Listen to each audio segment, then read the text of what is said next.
we are back. There's too many refs, and we're playing more Remnant from the Ashes. If you're excited to get this party started, let's get this party started first of all. In this episode, we're going to be going through some tips and a few things to, if you really want to get started a little bit easier. It'll just help your gameplay. Like I said in the first episode, the main thing with this game is to break everything you possibly can. Just due to the fact that scrap is used to upgrade pretty much everything. It's used to buy new mods. I read about it, but used pretty much, it's the universal currency. The other universal currency is 4 different types of iron. You start off with just basic iron. To the outside world now. Then it goes to forged and so on and so forth. My grandfather was the commander. So yeah, basically those are the two things you want, and two of the ways you get them he brought everyone to Ward is by destroying anything and everything you possibly can. To learn where the root came from. We spent so much time out there. When these people are done talking, there's a room. If you want to reach the atoll. Listen. Let's skip. We really don't need to know 500 more different bits of the story. Her grandfather started this up and blah blah blah blah blah.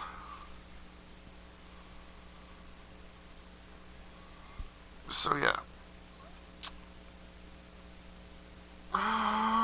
Come on. Now joinable, yay! Not that I'm gonna join with anyone. So yeah, the very first thing you want to do, you're gonna go, boom, and travel Founder's Hideout on Earth.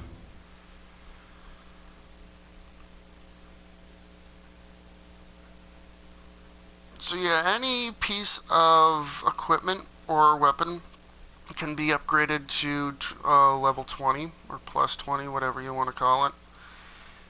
Each 5 levels you go into a different type of iron. The forged iron you see right there is the level 2. It goes iron, forged iron, and then I haven't gotten much further with any of my playthroughs, so to be honest, I'm guessing it's probably some sort of like reinforced iron or something like that. Like they just stack iron on top of iron and weld it together and call it better. But yeah, so when you get here, first thing you want to do, come around here. Couple things on the table. You got your oil skin tonic. And a note that's annoying. Come on. There you go. Oil skin tonic and a Ward 13 keycard. The Ward 13 keycard is going to be important for when we turn around and go back. Again, break everything, because 12 scraps.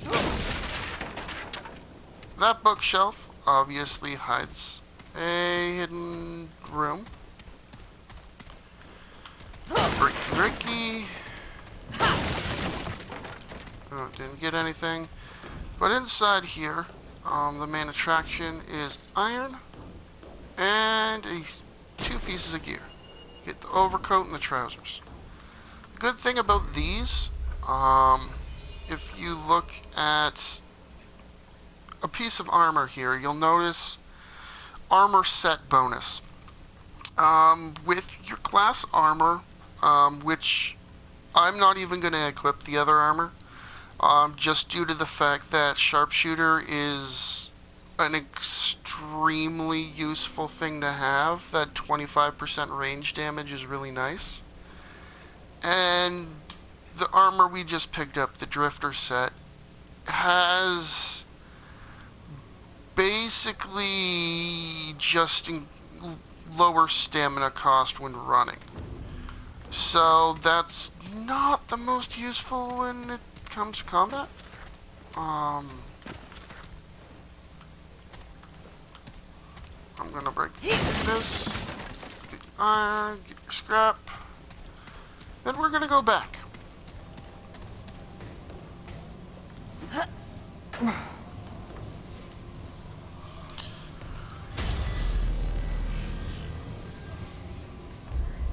Travel, Ward 13.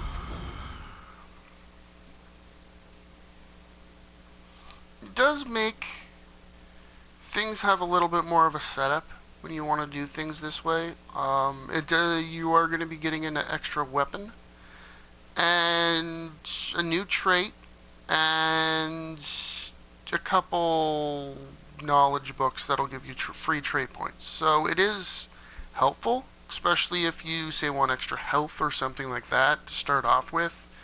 Having 2 extra trait points definitely will give you a little boost. So yeah, again, break everything.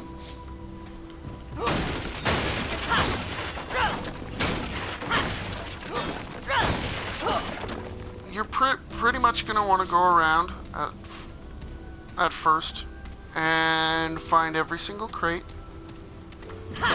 There are many. And yeah, okay, I'm not wanting to talk to you. Yeah, we don't care, we don't care. You're just a vendor. You're just a vendor. Let's see what we got. He's a vendor. Take care, friend. I was just trying to pick up scrap. Hold there.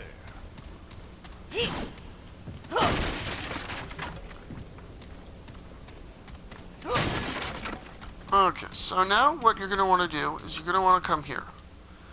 The reactor where we went is the first level. There are 2 levels below. I think it's at Ward 15, and yeah. What you basically want to do is you want to go to B2. That key you picked up in that first room of Earth, let's call it, is used in here.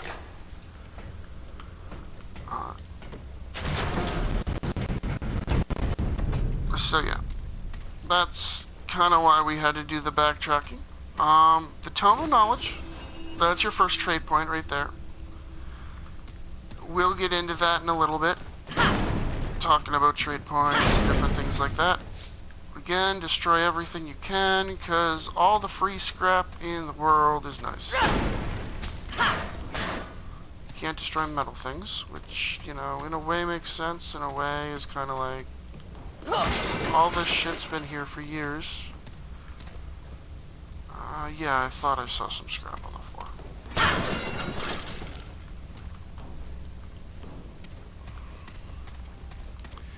And these rooms are going to be different goodies. Some of them are going to have nothing, some of them are just there for you to break. And break it you will, because all the scrap in the world is going to help us. In here, though, a bandage. Again, you're gonna end up with a bunch of different goodies. And this tape recorder right here, you're gonna want to touch it. That's the trait I was talking about, Elder Knowledge. As you do things in the game, you're gonna unlock more and more traits. You'll see, you probably noticed at first we only had the 3. This one controls your amount of health. This one controls your amount of stamina. And this one is a unique one for each class. The sniper class, I call it sniper. I know it's not actually called sniper, it's hunter, is Shadow Walker. I find it to be a kind of useful trait. It's not the best trait. I would call it the middle of the road trait. But enemy awareness range is useful. Obviously, if you are a long range, class, being able to always pretty much get the first shot in is very useful. We just picked up Elder Knowledge. What this controls is the amount of XP you get per kill. So that obviously will equal more XP. And more XP is more XP, right? You never want to say no to more XP, because more XP is more trade points, and more trade points is, yeah. Then, you come over here. This red that'll do Hickey, the fuse, you're going to want to grab that. Then, what you want to do is you want to, for now, we're going to skip coming in here. That hallway, we are going to come back up here, and instead of going through it and looting everything and then running through it again and it having nothing, we're going to come down to the third basement, also known as B3, and in the wall right here, we are going to stick the fuse. And then, we're going to turn it on. We're great at turning on power in this game, power reactors, etc. Then, use our key card. In the door. Open the door. And then you'll see we have a new area. You'll notice this giant fan here, and you'll see that light behind the fan. We want to get back there. So we come back over here, turn the power off. The door stays open, which is nice and clever and handy. And now we can wander around here. Get all the goodies. The main goodie, though, is the master key. Frenzy dust. And again, you'll notice the purple. The purple is always an item you want. The purple, we're going to go get that, but first, just to make it a little bit easier to see, just because you guys obviously, you know, might have a little bit issue seeing everything in a dark room. Gonna come over here now that the light's on, and you can see obviously you wouldn't be able to get past it. We're gonna start exploring here. And breaking everything. Free scrap. Awesome.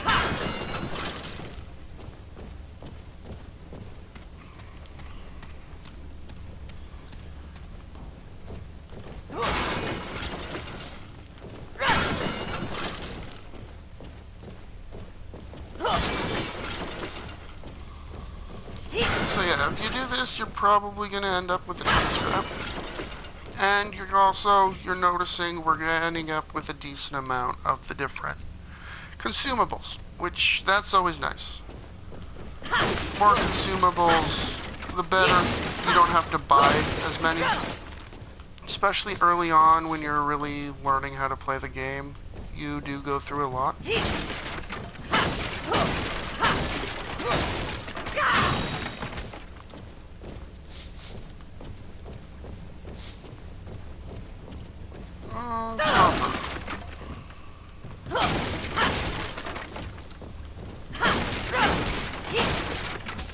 Ammo box. Ammo boxes are mainly, you're gonna get enough ammo doing things, you're probably not gonna end up using them unless you're on a boss fight. That's the only time I've really found a use for an ammo box. So yeah, then you come around here, and this is where we were looking at the second Tome of Knowledge. And then, yeah, behind here is ammo box number 3.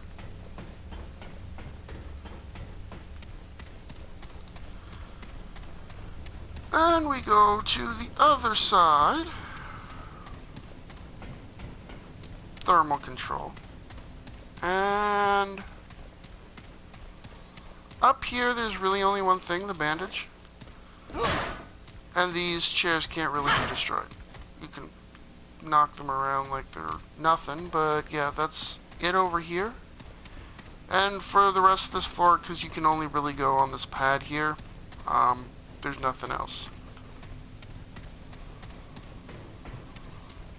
And then you can leave all the doors open, etc., etc. We're going to go back up to B2.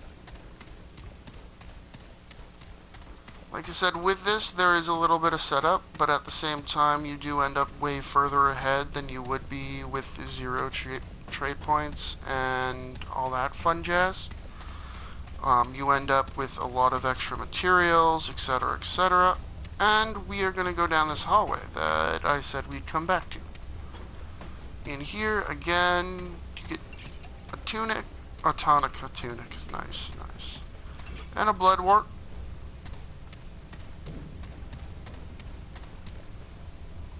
I'm pretty sure we can destroy that, but we get nothing from that. We got something from that.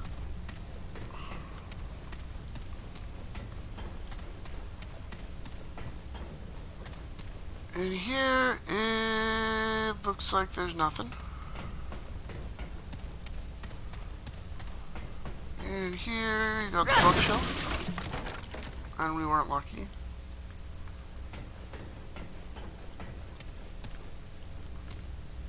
And in here, there's a bookshelf in the corner.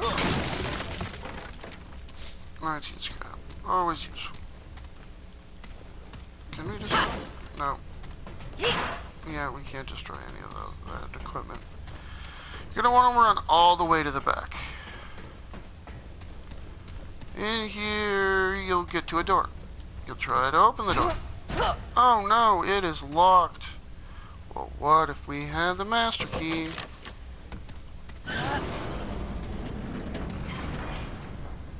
ha ha ha ha. And sitting here is a submachine gun. I always use that instead of the repeater pistol. It is way better in my opinion. Personal preference. Blood wart there. And then I don't think there's anything we can destroy.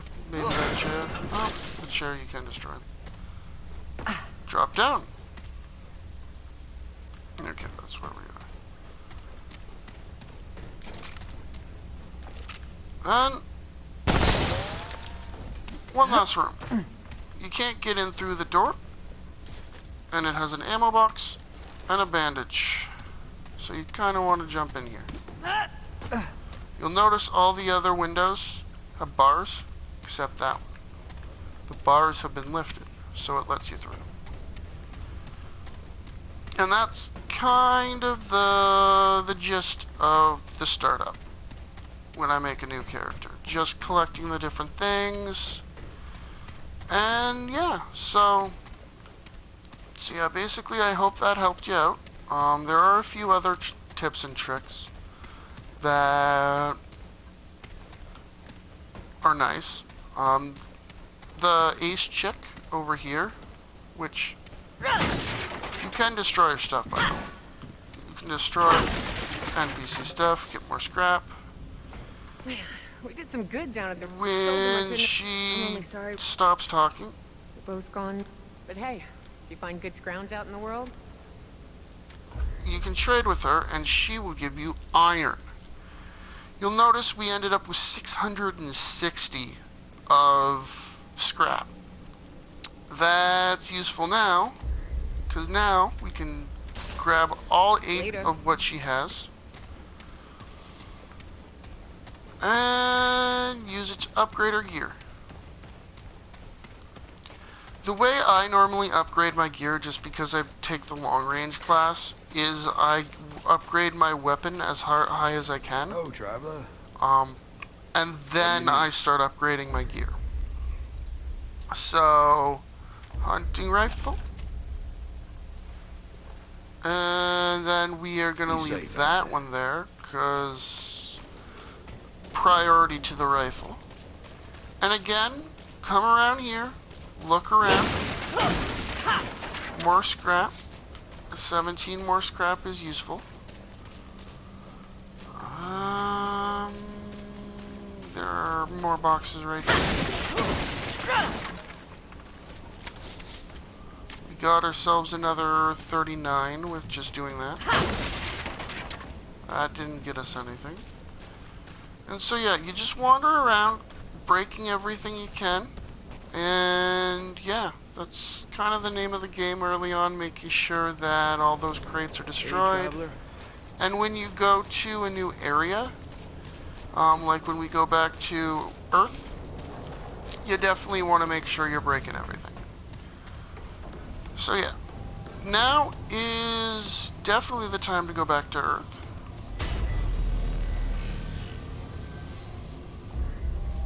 Travel. And we can just return to last checkpoint because the last checkpoint is the only checkpoint we've unlocked on Earth, so that really doesn't matter, right?